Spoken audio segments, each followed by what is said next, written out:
ឆោបោកអនឡាញនៅភូមាក្រោយប្រតិបត្តិការយោធាមនុស្សរាប់រយនាក់រត់គេចទៅថៃ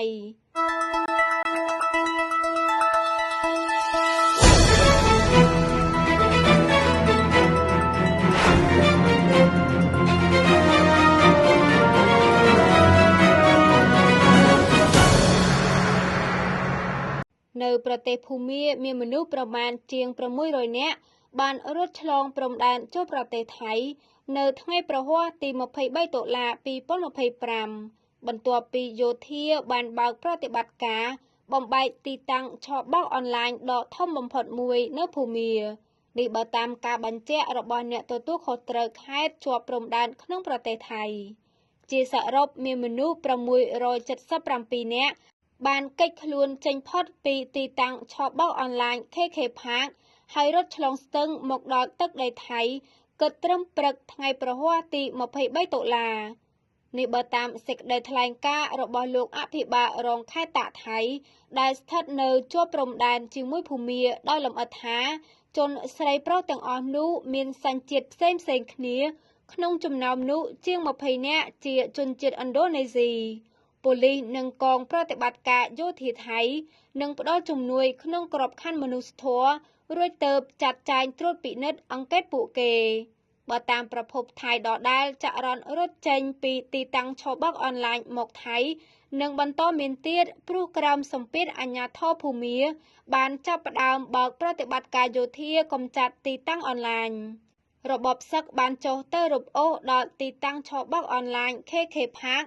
បានឧបករណ៍ភ្ជាប់បណ្ដាញអ៊ីនធឺណិតតាមផ្កាយរណប Starlink ចំនួន30គ្រឿងនៅថ្ងៃច័ន្ទទី20តុលា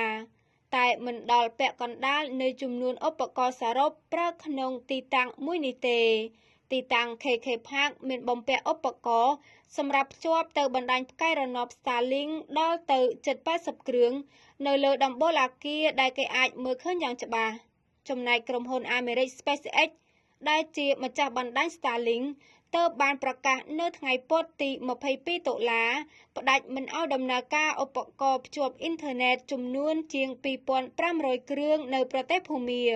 Starlink ទើបជ្រៀតចូលក្នុងទីផ្សារអ៊ីនធឺណិតភូមាជាផ្លូវការនៅខែកុម្ភៈ2025និងមានកំណើនប្រើប្រាស់អ៊ីនធឺណិតឡើងខ្លាំងចាប់ពីខែកក្កដាមកទល់ថ្ងៃទី1តុលាតាំងពីផ្ទុះរឿងអាស្រូវឆបោកអនឡាញមកម្ចាស់ក្រុមហ៊ុនផ្គត់ផ្គង់អ៊ីនធឺណិតតាមបណ្ដាញផ្កាយរណប Starlink នេះមិនធ្វើអត្ថាធិប្បាយអ្វីទាំងអស់គណៈកម្មការសេដ្ឋកិច្ចនៃសហភាពនិងព្រឹទ្ធសភាអាមេរិកបានសម្រេចកាលពីថ្ងៃច័ន្ទទី20តុលា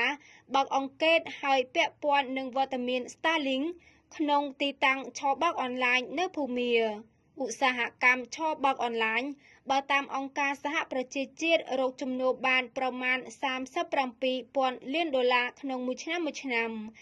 បានដុសដាសយ៉ាងខ្លាំងជាងពេលណាទាំងអស់នៅអាស៊ីអាគ្នេយ៍និងចាប់រីកដោយផ្សិតនៅភូមាតាមបណ្ដោយព្រំដែនជាមួយថៃតាំងពីមានរដ្ឋប្រហារទម្លាក់រដ្ឋាភិបាលស៊ីវិលកាលពីខែកុម្ភៈ2021ដែលជំរុញឲ្យប្រទេសធ្លាក់ក្នុងសង្គ្រាមស៊ីវិលមក